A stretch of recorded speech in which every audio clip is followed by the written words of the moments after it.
Welcome to Bee's Magical World. Enjoy the video. So we're saying Harambe Twin Day. Yep. Is let's go. Cleaning right away. Bye. All right, Jumbo, everyone. Safari. Jumbo. My name's Ron. I'm going to be your game driver for the Harambe Wildlife Reserve. Couple of escape miners go out on the reserve. I do ask you refrain from standing and leaning out of the vehicle anytime. This is not a good idea. The roads are rather bumpy. Vegetation has some pretty heavy things on it. Lap sitting is perfectly okay for little ones, though. Just make sure they're fully stay seated. there. They're not standing there, being held precariously high up in the air at any time. And if you're going to take some pictures, get the cameras out. Put them on a sports or an action setting. That'll be your best chance to get good photos. I'll stop when I can. But for the most part, we're going to be moving, so you really want to keep good tight hold on the cameras and any other loose items you may want to keep with you after the safari. I also do have to ask you refrain from removing your face coverings while we are out on the safari today. Now, we are going to start off in the forest, and forest animals usually have a kind of a natural coloration or a pattern to blend in, kind of a camouflage. It's their primary defense against the predators, so it's going to make them a little more difficult to spot. They also tend to be pretty shy, which doesn't help us out either. But we're going to take our time through the forest. Let's see if we can find out along the way here.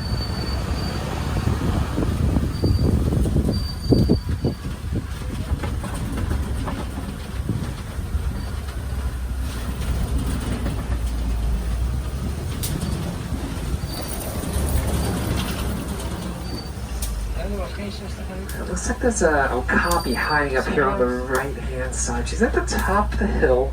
She's going to be in between those two bundles of bamboo up here. Very distinctive stripes on the okapi's legs, kind of look like zebra stripes. They're not really related to the zebra. The okapi is the closest living relative to the giraffe. Just take a look at the head. You'll see it's very giraffe-shaped. They got the big ears. The males will have the ossicones. They're just a lot shorter than their cousins. They're only about 5 or 6 feet tall at the shoulders there. And these are really shy animals. They were not known to the Western world until around 1901. We don't know too much about their populations to this day because they're just so good at hiding out.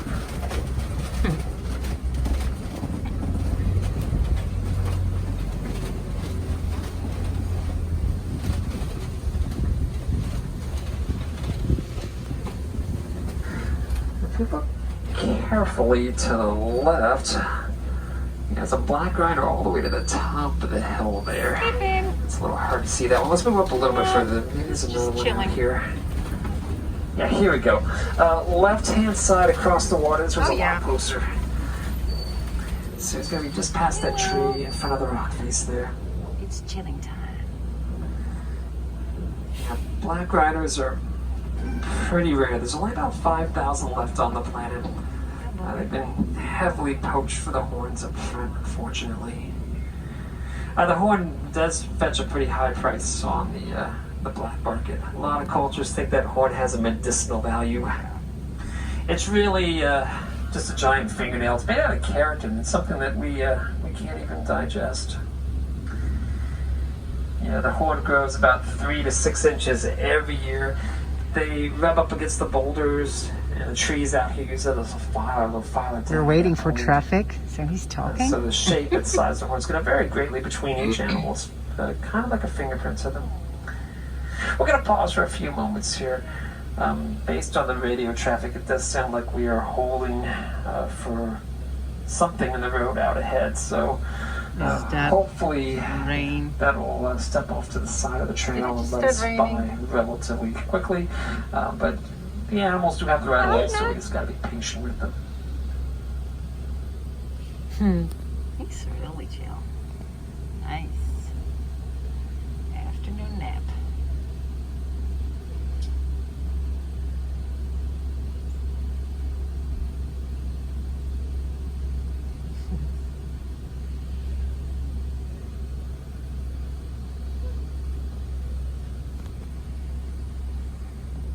As they run. We're still here. In fact, really, the only sound that you're going to hear still as a waiting. rhino charges is a loud think there's an howling elephant on the sound road as or they're something. breathing really heavily. Other than that, Must be they're something completely big. silent. It doesn't want to move. So we'll just wait. That's a safari for you.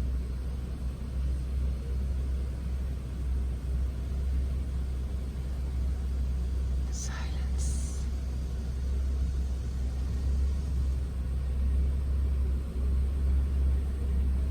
They actually pivot. Yep, we're still here.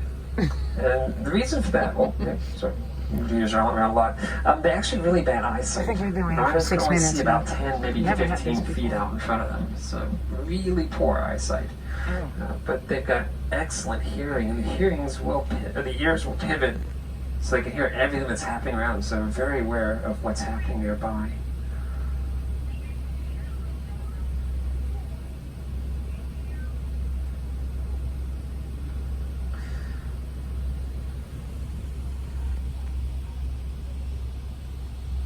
There's seriously nothing going on. They're just chilling and we're waiting because something happened somewhere. And it's about 7 minutes in that we're just standing here. So this should have happened at the elephants.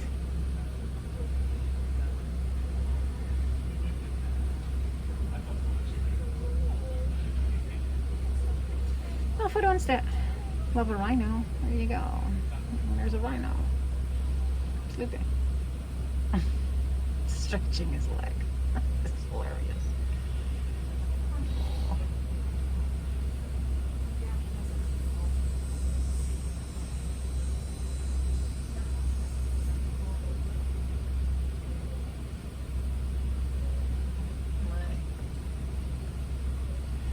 Glad it's not so hot today. Just kidding. It's pretty hot day.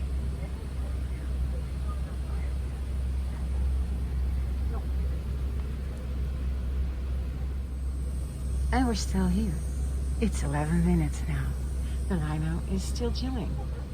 And the ride is closed online, as we can see. So,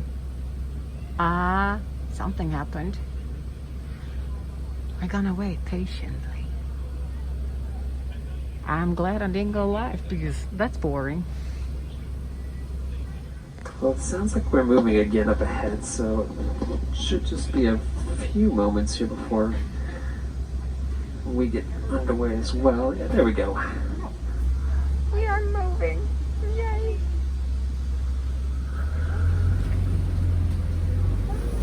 Well, that was a roadblock for sure. A big one. Let's see what else we can find. Animals just up ahead here on the right-hand side toward the top of the slope. The copper red antelopes with the thick horns are bongos. Their color is beautiful. Let's Yeah, slide the to other the antelope side. out here with them is kind of a light tan gray color. These are greater kudu. Almost the Look same at that color as in the the trees sun. in the ground, so they could really blend in. Beautiful. Yeah, the greater kudu I hope they're not gonna actually rush the rest of the second tallest safari. antelope in Africa. They're about 5.5 feet tall at the shoulders there.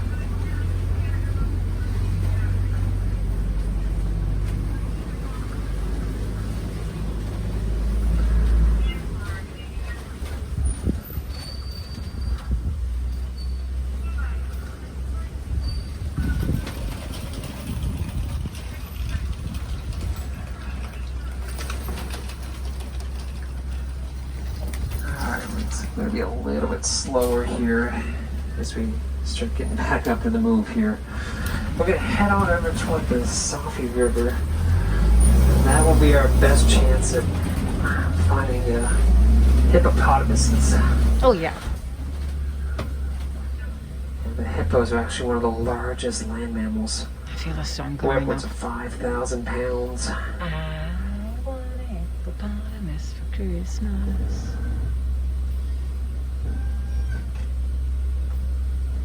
Meanwhile, I will point out my favorite plants. That one. And that one. And that one. No, you're not in Jungle Cruise. Just kidding. We are waiting again. Go. Now, hippos are land mammals, but they don't really spend a lot of time on the land. They prefer to stay in water, keep submerged, try to keep their big bodies from overheating. The fact is, a hippo can fully submerge for up to 8 minutes at a time. And while they're pretty good swimmers, if they can reach the bottom of the riverbed floor, usually they just walk instead of swim.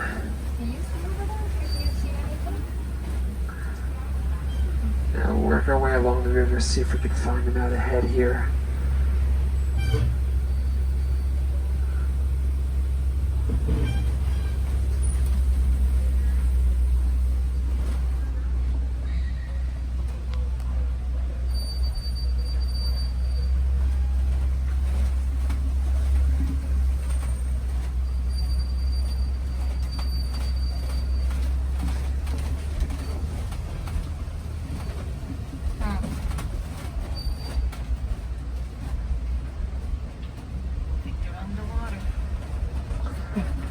Yeah, here we go, right hand side.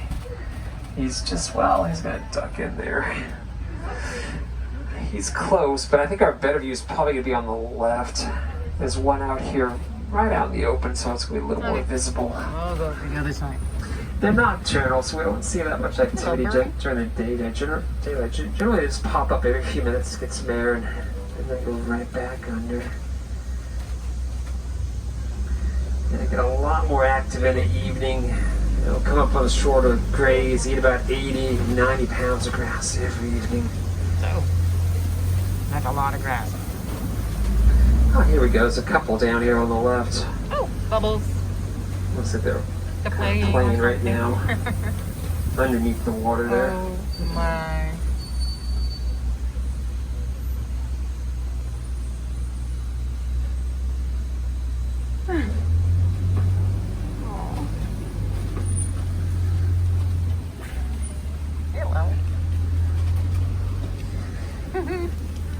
Now they're pretty quick in the water, but they can also run about 25 miles per hour on land, so Vultures. the hippos have some pretty strong Waiting for legs. some food and cooling off.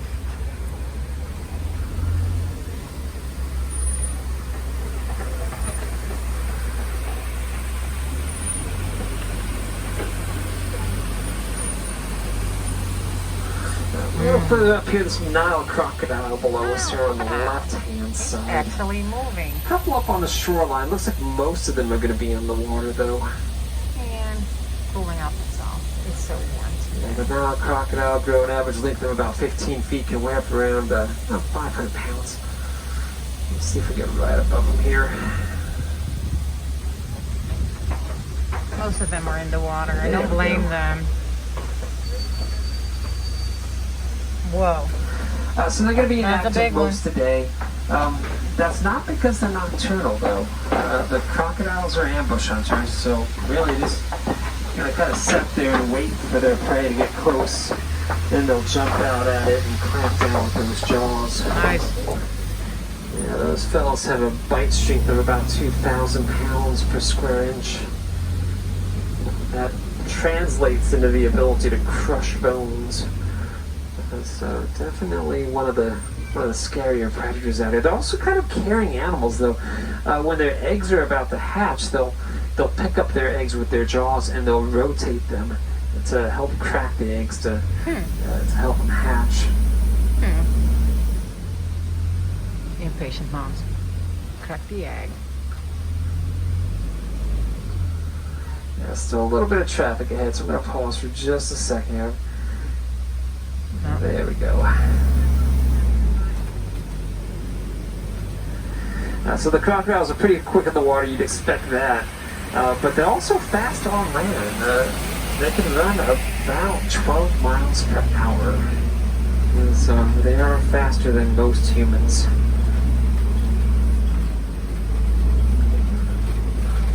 Now with all that crunching and chewing, there's a risk of them losing some of their teeth.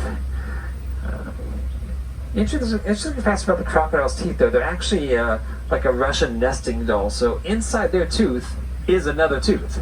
And underneath that, there's another tooth. What? So they're constantly growing their teeth out. What? So if they lose a tooth, there's Oh, one we should try ready that. to take its place. If we lose one, get another one. A lot cheaper than the dentals, that's for sure. It's the upside down tree, the bee balm.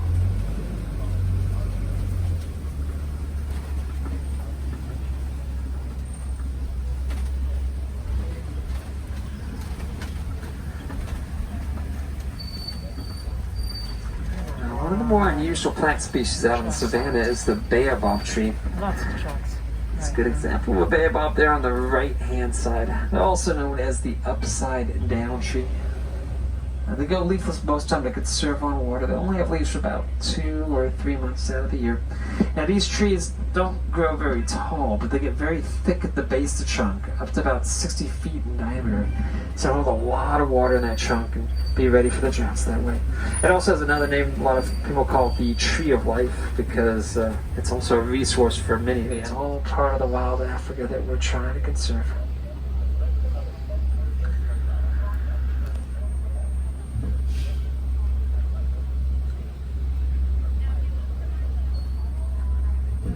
Well, based on the radio traffic, it does sound like there's some droughts up ahead near the trail that are kind of slowing us down a little bit. But they're still moving a little bit here, so it's a good sign. Hopefully they're just off on the side, getting really close to us. That would be great. Wouldn't mind that.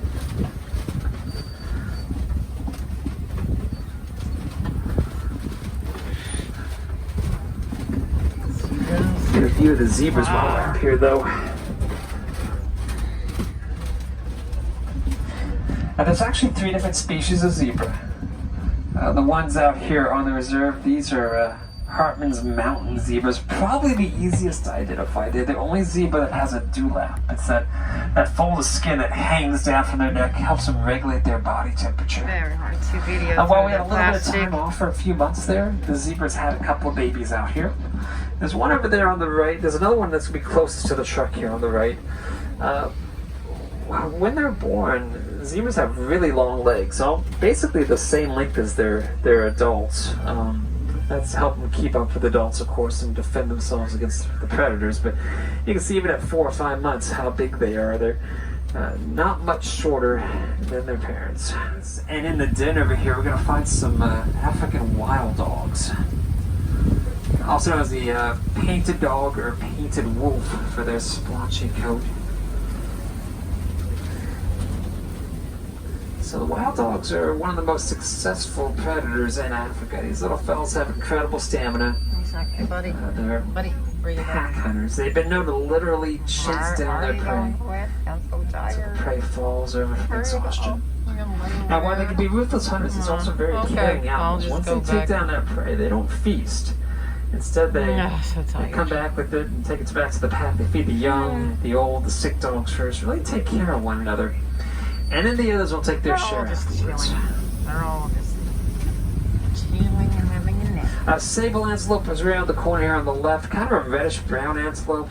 That's what they're Long, sweeping doing. horns with very sharp, They pointy are. tips. Most antelope species, very timid. They see or hear something, they're going to start running. The sable antelope over there, they're the opposite. Those guys are aggressive. If they see a lion, they'll actually turn and fight the lion off with those horns, and usually they win.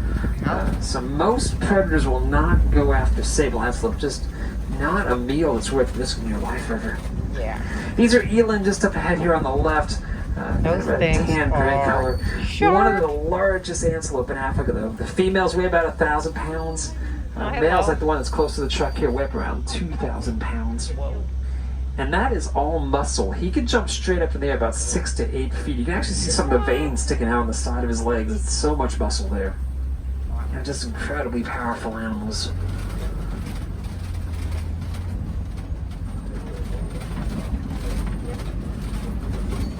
Alright, looks like we're going to do another pass on the zebras up here on the right-hand side. I'm going all over the place. Go ahead and pause right up next to him.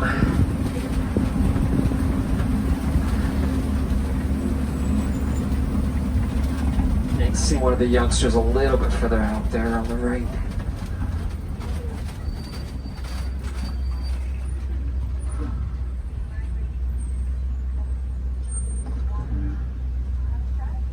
day today.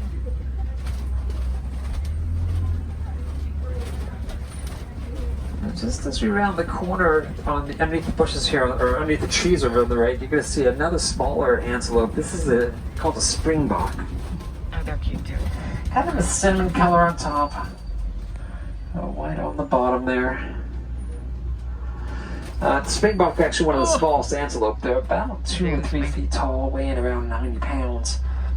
But they are the third fastest land mammal on the planet. They can run about 50 to 60 miles per hour, leap forward about 13 feet. They're just incredibly agile.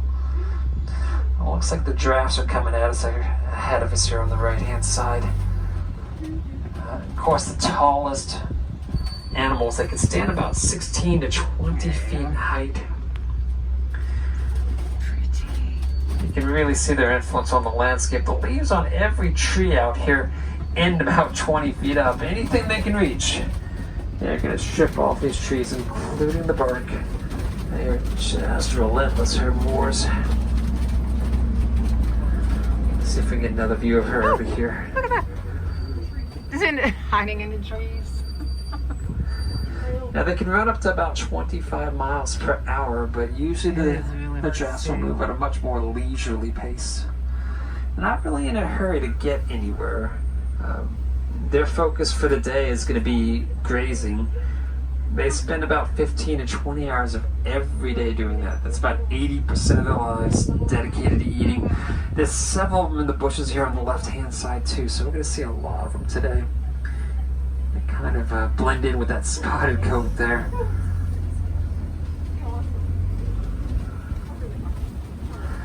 There's going to be some shorter giraffes out here. They had a whole bunch of babies about 2 years ago. So the younger giraffes are still only about 12 or 14 feet tall. We're going to pause for a second. She's going to get really close to the truck here on the right-hand side. Yeah, that's so cool. Hello. There we go. Cutie pie. Let's see if we can get by her. So pretty. I love that. Got caught in the migration there for a second. Wildebeest to the top of the hill, kind of a silver gray color. Probably going to be the most numerous animal you see on the savannah. Wildebeest herds could number between 10 to 1,000 animals, and some of the more densely packed herds on the planet. Oh, here we go, another giraffe all by himself there on the left.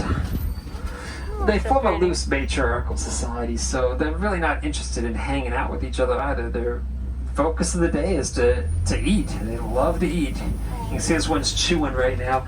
They will chew that food thoroughly, swallow it, and then they bring it back up to chew it again. They just love to eat. Yum. They're so busy eating, giraffes only sleep for about a half hour of every day. Good. And that's not even a solid half hour. They're going to take like a 1 or 2 minute nap here and there throughout the day. They're not going to sleep too much.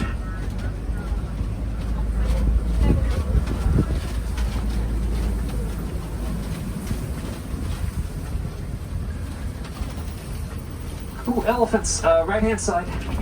Looks like they're in the tall grass over here. Of course, they're the largest land mammals. Elephants weigh around 10 to 12,000 pounds for the adult males. Oh, there's also monkeys coming up on the left. Looks like they're up underneath the trees over here. These are mandrills, largest, most colorful monkeys in Africa. They got that blue and red marking there on the nose. Oh, there's a baby. Oh, there's a little baby down there. There's a baby. It's at the base of the lower trees. Oh, that's the little baby's walking around. That's so cute. Yeah, she was born, I want to say 2 or 3 months ago. Usually she sticks to mom's chest. But it looks like she's getting big enough that she's starting to she's on the chest move now. around on her own and explore the world. Yay. Now, with the elephants over there, they are very social animals. Oh, excuse you. But they form a strict matriarchal society. So their herds are entirely comprised of the females and the calves. Once males get toward adulthood, they'll be asked to leave. Right. They generally spend most of their lives by themselves. And I'm not suggesting that male elephants are antisocial. They will sometimes join together, form their own herd, kind of get a bachelor group going. And just males, they don't have any loyalty, at least not toward one another, so they're not going to stick together for very long periods of time. Whereas the females, they will stay with the herd for pretty much their entire life. It's pretty rare for them to go off by themselves.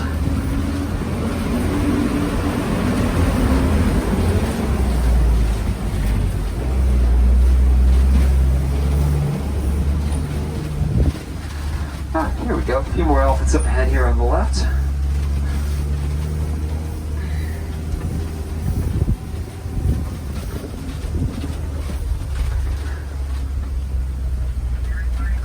Now the larger elephants out here will be the females. They weigh in around 8,000 pounds. So a little bit smaller than the males.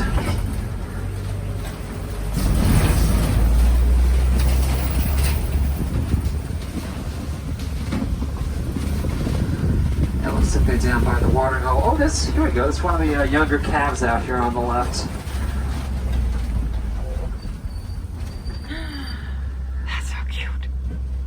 This little one was born out here 4 or 5 years ago. Oh, it's so tiny. So she's probably up around 6 or 7 feet tall, maybe 3,000 to 4,000 pounds. Oh, hello.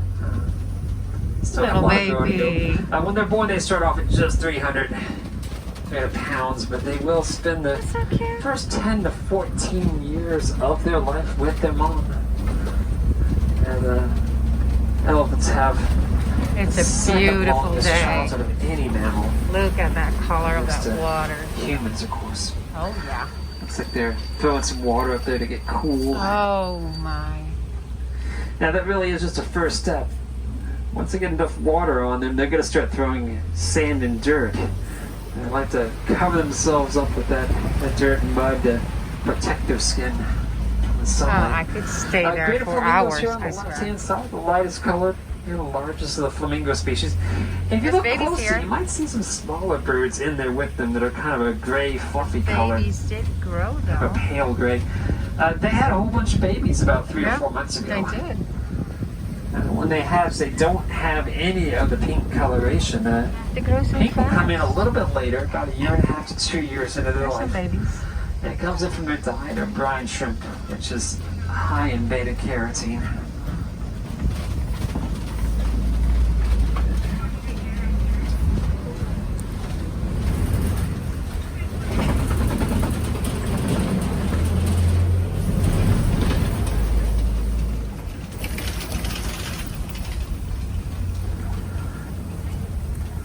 Up here on the left-hand side, that is a Bontebok over there. It's kind of a chestnut brown antelope. These guys are relatively wildebeest. They're actually extinct in the wild, so I'm not going to see Bontebok on a reserve. About a century ago, they were heavily poached for their coat until there were just about 20 of them left. Luckily for them, they're really bad jumpers, so farmers gathered up the last 20, put them in a pen, saved the species that way. And they're doing pretty good on reserves. It's just not out in the wild just yet.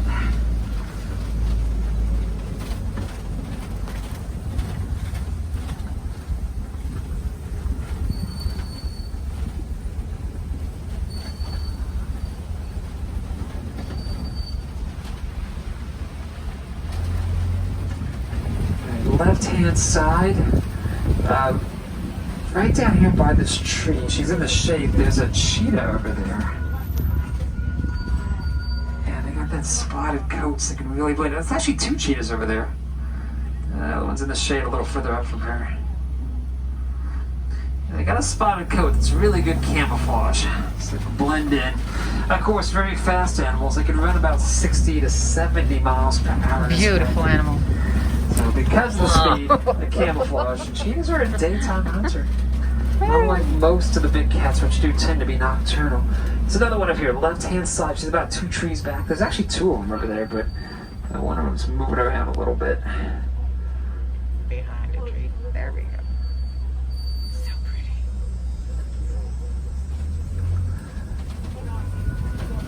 And they also have kind of a black eyeliner around their eyes. So nice. And and that helps reduce the glare as they hunt See, during the if we daylight. can find the lion today. They really are just a very unusual cat, the cheetahs.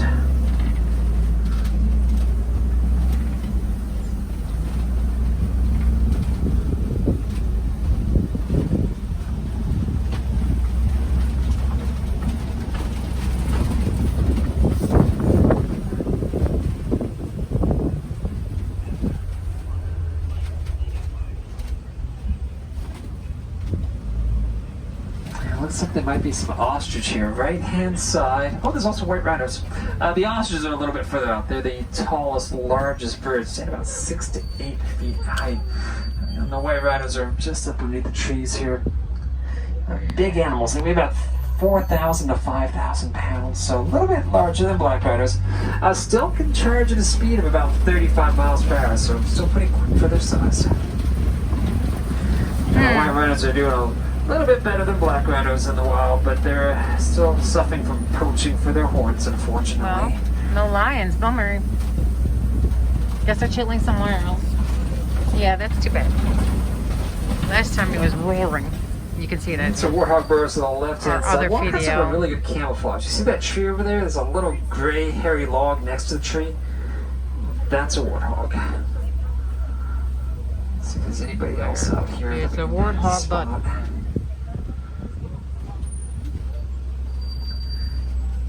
they have a really, really good camouflage. When they're not moving, they just kind of blend into the background. Not seeing anybody else just yet. Oop, ostrich. Oh, there's an ostrich over there on the right. I think our better view is going to be, excuse me, on the left, but I think our better view is going to be on the right over here. As you get the ostriches and the rhinos toward the background there. Sorry, go to the other way. You might also notice the ostrich eggs on the ground there. The ostriches don't really build a nest. They just kind of dig a ditch, drop their eggs in there. Yeah. Each egg weighs in. Those eggs have been there for a long time. I can tell you that. Now, Not they spoiling will deposit anything. up to 40 eggs. They're still per waiting site, for but only babies. about half their eggs are ever going to hatch. They've got a pretty high mortality. It's not because the eggs are fragile, though. Those things are tough. You could actually balance your weight on top of an ostrich egg and you would not crack the egg. And you got to remember, ostriches weigh about 200 pounds, so it's a really big bird that's going to sit on top of them.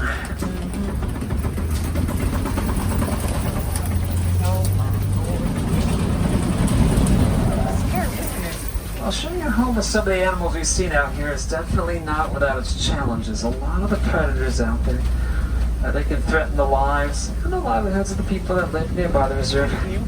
And historically speaking, they're building wild this. animals They're still have been working a on it. source of food for many people. So it's important that conservation efforts, they don't just focus on the animals, but they look at the people too. They're still working on it. There's a number of organizations that are working on the problems that we're facing today. Mostly they're just trying to help locals develop alternative methods for protecting their livestock and their crops from wild animals, though. Well, those methods will come out of the research we do in reserves like here in Harambe. Yeah, we've been studying the elephant population out here for years, listening to their vocalizations, trying to figure out their language. One of the things we learned about elephants is that they are incredibly afraid of the sound of bees.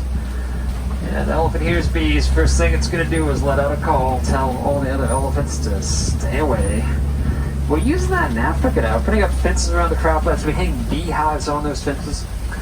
And it really has been shown to be very effective keeping the elephants and the humans separated. There's also an added benefit for farmers, though. They can harvest honey from those bees, get a second crop out of that.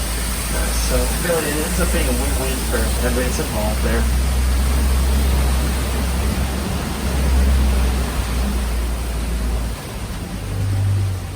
Another program that we're running in Africa is designed to help the cheetah population there.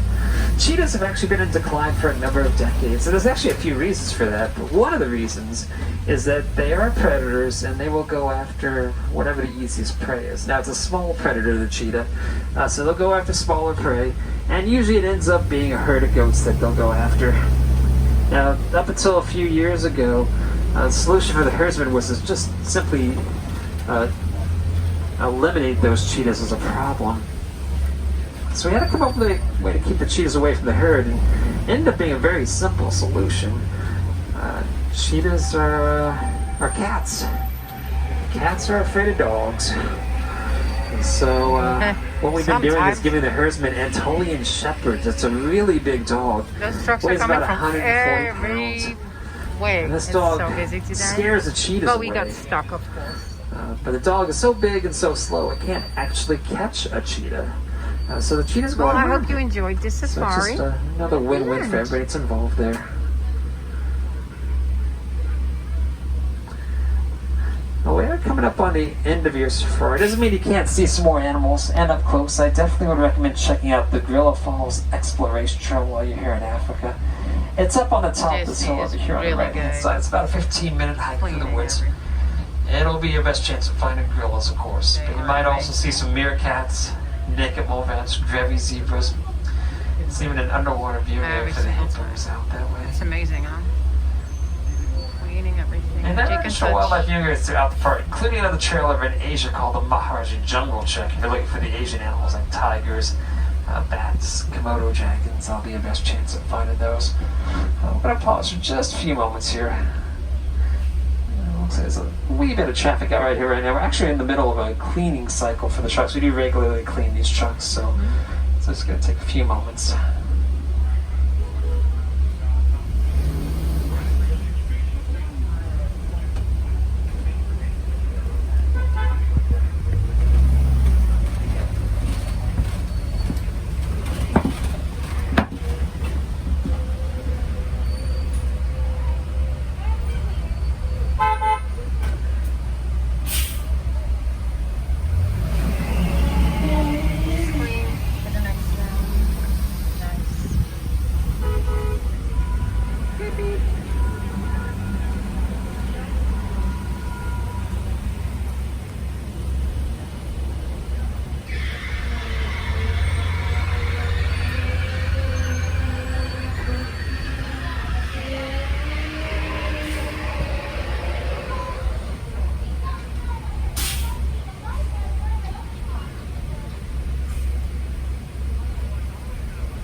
Great job, Disney. Great job.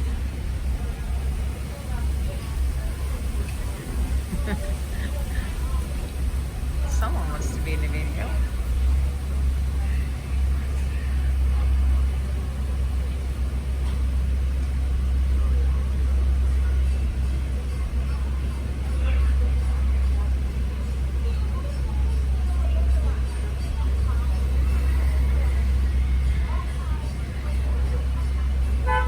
Here we go. There we go. I'm going to drop you over here at the Warren's Post. In Africa, though, we don't really like to say goodbye. We prefer to say kwaherini. Means go well in Swahili. So kwaherini, folks. Baharini. Thanks for joining me out here today. Sorry about you the next time. delay out there. There we go. Bye bye.